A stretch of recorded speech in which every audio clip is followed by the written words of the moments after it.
श्रीमद् भागवत महापुराण श्री राधे कृष्णाभ्याम नमः। सर्वभुवन्न प्रयत्नन्न कर्तव्यम सुक्रम त्रिदम गोकर्णा निश्चम कृत्वा वाचनार्थम प्रवर्तितम। तब सबने यही कहा कि प्रयत्न पूर्वक यही करो, यह भी अपना साधन बहुत सरल है। अतः गोकर्ण जी भी तदनुसार निश्चय करके कथा सुनाने के लिए तैयार हो गए। तत्र संपुरा तत्र देश ग्राम जनाद्रियुम गड़प्रवृद्धमानदर्श तेपि पापक्ष वेसन। देश और गांव से अनेकों लोग कथा सुनने के लिए आए। बहुत से लंगड़े लूले मन बुद्धि पुरुष भी अपने पापों की निवृत्ति के उद्देश्य से वहां पहुंचे। समाजस्तु महाजत्तो देवस्म कारकम दुरासनमास्तय गोकर्ण कथा तथम। इस प्रकार वह इतनी भीड़ हो गई कि उसे देखकर देवताओं को भी आश्चर्य होता था। जब गोकर्ण जी व्यास गद्दी पर बैठकर कथा कहने लगे तो वह प्रेत भी वहां पहुंचा और इधर उधर बैठने के लिए स्थान ढूंढने लगा। इतने में उसकी दृष्टि एक सीधे रखे हुए 7 गांठ के बांस पर पड़ी। स प्रोतोपी तथा तम स्थानम पश्यतस्तम सप्तग्रंथम तथा पश्यतातमुच्चित्रम तन्मुत्तलोचित्राम विश्व श्रवणार्थम स्थितो रासो वातरूपी स्थितम कतुर्मक्षप्तो वंशमाश्विशत। उसके नीचे के छिद्र में घुसकर वह कथा सुनने के लिए बैठ गया। वायु रूप होने के कारण वह बाहर आकर कहीं बैठ नहीं सकता था, इसलिए बांस में घुस गया। वैष्णवम ब्राह्मणम मुखम श्रोत्रम पुलकवत्सम प्रथम सकदंतम स्फुटकामन धेनुचकारात्। गोकर्ण ने एक वैष्णव ब्राह्मण को मुख्य श्रोता बनाया और प्रथम सकंद से ही स्पष्ट स्वर में कथा सुनानी आरंभ कर दी। दिनांते रक्षितो गाथा तथा चित्रम बुभुव वेंचक्रातो बुभ शब्दम पशत्तम सताम।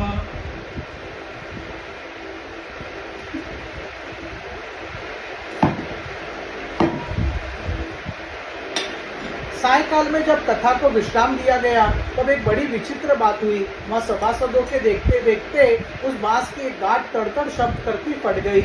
प्रियोत्तीय तथा साम द्वित्रग्रंथि वेदनम तृत्त ही तथा सायम तृतग्रंथि वेदनम। इसी प्रकार दूसरे दिन सायकाल में दूसरी गांठ फटी और तीसरी दिन उसी समय तीसरी। एवं सप्तदिनेश्चैव सप्तग्रंथि वेदनम कृत्वा ददाश कंद श्रवणामृतेतम जहो। इस प्रकार 7 दिनों में 7 गांठों फोड़कर धुंधकारी 12 सकंदों के सुनने से पवित्र होकर प्रयत्न योनि से मुक्त हो गया और दिव्य रूप धारण करके सबके सामने प्रकट हुआ। उसके मेघ के समान श्याम शरीर पीतांबर और तुलसी की मालाओं से सुशोभित था तथा सिर पर मनोहर मुकुट और कानों में कमनीय कुंडल झिलमिला रहे थे। दिव्य रूप धरो जातुस्थलो स्त्रीजातमंडितम पीतवासा घनश्याम मुकुटि कुंडलावितम। ननाम भ्रातरम सद्व गोकर्णमीति चाब्रवीत जवाहिम मोचितो बंधो कृपापेत कशमलात। उसने तुरंत अपने भाई गोकर्ण को प्रणाम करके कहा, भाई तुमने कृपा करके मुझे प्रेत योनि की यातनाओं से मुक्त करा दिया। धन्य भागवती वार्ता प्रेत पीड़ा नाशिनी सप्तोपी तत्धन्यम कृष्ण लोको फलप्रदम। यह प्रेत पीड़ा का नाश करने वाली श्रीमद् भागवत की कथा धन्य है तथा श्री कृष्णचंद्र के धाम की प्राप्ति कराने वाला इसका सप्ताह परायण भी धन्य है। कंपन्ते सर्व पापानि सप्ताह श्रवणे स्थिते अस्माकं प्रजन्म सद्यम कथा चेम करिष्यति। जब सप्ताह श्रवण का योग लगता है तब सब पाप थर्रा उठते हैं कि अब यह भागवत की कथा जल्दी हमारा अंत कर देगी। आर्दम शुशकम लघुम स्थूलम वागमनम कर्म पियम कृतम श्रवणम विदे पापम पावकम समितो यथा।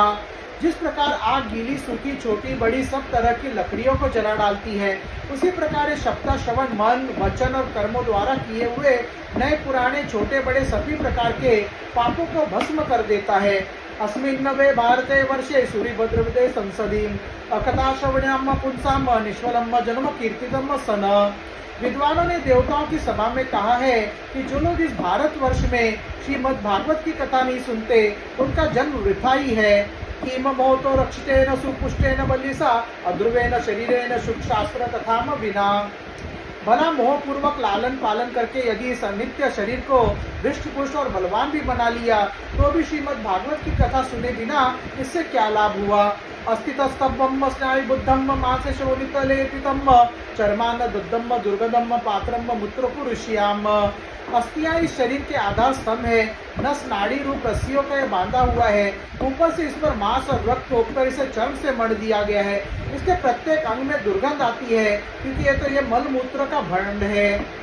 जरा शोक पीपाकारतम रोग मंदिर मातुरम दुष्टपूरम दुर्धरम दुष्टम सदोषम शन भंगुरम। वृद्धावस्था और शोक के कारण ये परिणाम में दुखमयी है। रोगों का तो घर ही ठहरा कि निरंतर किसी न किसी कामना से पीड़ित रहता है, कभी इसकी तृप्ति नहीं होती। इसे धारण किए रहना भी एक भारी है। इसे रोम रोम में दोष भरे हुए हैं और नष्ट होने में इसे एक क्षण भी नहीं लगता। ब्रह्म विंग्रस मग्नातम शरीर मत्ती वर्णितम अस्थिरम तीरम कर्म कुंतम साधन ही। अंत में यदि इसे गाड़ दिया जाता है तो इसके कीड़े बन जाते हैं, कोई पशु खा जाता है और ये विष्ठा हो जाता है, और अग्नि में जला दिया जाता है तो भस्म की ढेरी हो जाता है। ये तीन ही इसकी गतियां बताई गई है। ऐसे अस्थिर शरीर से मनुष्य अविनाशी फल देने वाला काम क्यों नहीं बना लेता। यथा प्रथम संस्कृतम चान्यम साम दक्ष विनश्यति तदरस्तुमष्टे काय का नाम नित्यता। जो अन्न प्रातःकाल पकाया जाता है वह सायंकाल तक बिगड़ जाता है, फिर उसी के रस से पुष्ट हुए शरीर की नित्यता कैसी है। सप्ताह श्रवण लोके प्रायते निकटे हरियम अतो दोष विकृतते में देव ही साधनम। इस लोक में सप्ताह श्रवण करने से भगवान की शीघ्र ही प्राप्ति हो सकती है, अतः सब प्रकार के दोषों की निवृत्ति के लिए एकमात्र यही साधन है। बुद्ध बुद्धा इव तो यशु मष्टा इव जंतुषु जायन्ते मनाएवेव कथा श्रवण वर्जिताम। जो लोग भगवान की कथा भागवत की कथा से वंचित है वे तो जल में बुदबुदे और जीवों में मच्छरों से समान केवल मरने के लिए ही पैदा होते हैं। जड़स्य सुखवंशस्य तत्र गन्तव्यभेदनम चित्रम कीमु तथा चित्रभेदम कथा श्रवात सन। भला जिसके प्रभाव से जड़ और सूखे हुए बांस की गांठें फट जा सकती है, उस भागवत कथा का श्रवण करने से चित्त की गांठों का खुल जाना कौन बड़ी बात है। विदत्ते चतंते सर्व संसायम शियन्ते चास्य कर्माणि सप्ताह श्रवणे कृते सन। सप्ताह श्रवण करने से मनुष्य के हृदय की गांठ खुल जाती है, उसके समस्त संशय छिन्न भिन्न हो जाते हैं और सारे कर्म क्षीण हो जाते हैं। संसार कर्दमाल प्रक्षालन पट्यसी तथा तीर्थे स्थिते चित्ते मुक्तरेव बुद्धे स्मृता। यह भागवत कथा रूप तीर्थ संसार के कीचड़ को धोने में बड़ा ही पटु है। विद्वानों का कथन है कि जब ये हृदय में स्थित हो जाता है तब मनुष्य की मुक्ति निश्चित ही समझनी चाहिए। एवं ब्रूते वे तस्मिन् विमानमागम तदा वैकुंठवासी वृत्तम प्रभुत्तम मंडलम। जिस समय धुंधकारी से बातें कह रहा था, जिसके लिए वैकुंठवासी पार्षदों को सहित एक विमान उतरा, उससे सब और मंडलाकार प्रकाश फैल रहा था। सवर्षाम पश्यताम भेजे विमान धुंधुली सूतम विमाने वैष्णवानम वीक्ष गोकर्णा वाकम रुवित। सब लोगों के सामने धुंधकारी उस विमान पर चढ़ गया। तब विमान पर आए हुए पार्षदों को देखकर उसने गोकर्ण से ये बात कही।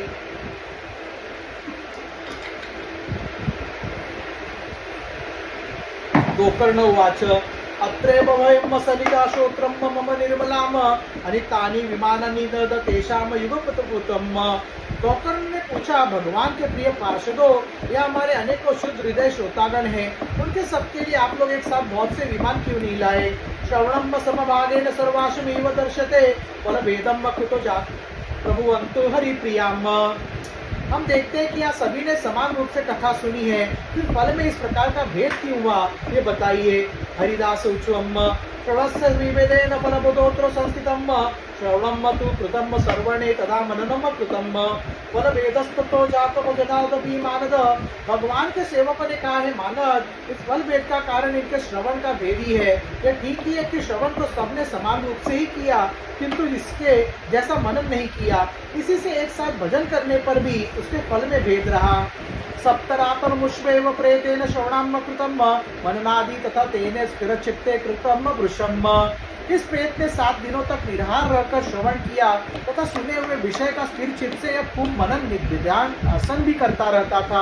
अदृढ़म च हत्रम ज्ञानम प्रमादेन हृतम श्रुतम संदिग्धो ही हतो मंत्रो व्यग्रचित्तो हतो जपम। जो ज्ञान दृढ़ नहीं होता वह व्यर्थ हो जाता है। इसी प्रकार ध्यान न देने से श्रवण का, संदेह से मंत्र का और चित्त के इधर उधर भटकते रहने से जप का भी कोई फल नहीं होता। और वैष्णव ऋतो देशो हृदम श्राद्धम अपात्रकम हतम अशुद्ध दान अनाचारम हुतम कुलम। वैष्णवहीन देश अपात्र को कराया हुआ श्राद्ध का भोजन, दिया हुआ दान एवं आचारहीन कुल, इन सब का नाश हो जाता है। विश्वासो गुरुवाक्य सुसमृद्ध मता भावना मनोदोषो जचेव कथायम निश्चला मतियम। गुरु वचनों में विश्वास, दीनता का भाव, मन के दोषों पर ध्यान और कथा में चित्त की एकाग्रता इत्यादि नियमों का यदि पालन किया जाए तो श्रवण यथार्थ फल मिलता है। यदि श्रोता फिर से श्रीमद् भागवत की कथा सुने तो निश्चय ही सबको वैकुंठ की प्राप्ति होगी। एवमादितम चेत सुतावे श्रवणे फलम पुनम श्रवान्ते सर्वशाम वैकुंठ वसुते ध्रुवम। गोकर्ण तव गोविंद गोलोकम दस्याति स्वयं ये मुक्तया सर्वे वैकुंठम हर कीर्तनाम। और गोकर्ण जी आपको तो भगवान से आकर गोलोक धाम में ले जाएंगे। यूँ कहकर वे सब पार्षद हरि कीर्तन करते वैकुंठ लोक को चले गए। श्रावणे मासी गोकर्णम कथाम उच्चे तदाम पुनम सप्तरात्रि मतियम भूयम श्रवणम ते कृतम पुनम। श्रावण मास में गोकर्ण जी ने फिर उसी प्रकार सप्ताह क्रम से कथा कही और श्रोताओं ने उसे फिर सुना। कथा समाप्तो यजातम श्रुतम चर्च नारद। नारद जी इस कथा की समाप्ति पर जो कुछ हुआ वह सुनिए। विमाने में सह भक्ते हरिबार भुवः जो शब्दानमम शब्दास्त्रासन तदा। वहाँ भक्तों से भरे हुए विमानों के साथ भगवान प्रकट हुए। सब ओर से खूब जय जयकार हुआ और नमस्कार की ध्वनियां होने लगी। पांचजन्य ध्वनियम चक्रे हर्षतात्र सोम हरियम गोकुर्ण तो सुमलागरम तो सो दृश्यम हरियम। भगवान सब खुश होकर अपने 5 जन्य शंख की ध्वनि करने लगे और उन्हें गोकर्ण को हृदय से लगाकर अपने ही समान बना लिया। श्रोतन्य ना घन श्यामनम पीत कोशवासम किरीटम कुंडल स्थिता चक्रे हरिशनाथम। उन्होंने क्षणभर में इस अन्य सब श्रोताओं की भी मेघ के समान श्याम वर्ण श्रेष्मी पीताम्बर धारी तथा किरीट और कुंडल आदि से विभूषित कर दिया। तदग्रामे तदिता जीवा अश्व चांडला जत्तम विमाने स्थापित तो सोपी गोर्ण कृपया तदा। उस गांव में कुत्ते और चांडाल पर्यंत जितने भी जीव थे वे सभी गोकर्ण जी के कृपा से विमानों पर चढ़ा दिए गए। प्रेषिता हरिलोके ते गजंती योगिनम गोकर्ण स गोपलो गोलोकम गोपवल्लभम कथा श्रवणम प्रीतो निर्याय भक्तवत्सलम। तथा जहाँ योगी जन जाते हैं उसी भागवत धाम में भी भेज दिए गए। इस प्रकार भक्त वत्सल भगवान श्री कृष्ण कथा श्रवण से प्रसन्न होकर गोकर्ण जी को साथ ले अपने ग्वाल बालों के प्रिय गोलोक धाम में चले गए। श्री बालकृष्ण भगवान की जय। श्री राधे कृष्ण भगवान की जय। श्री राधे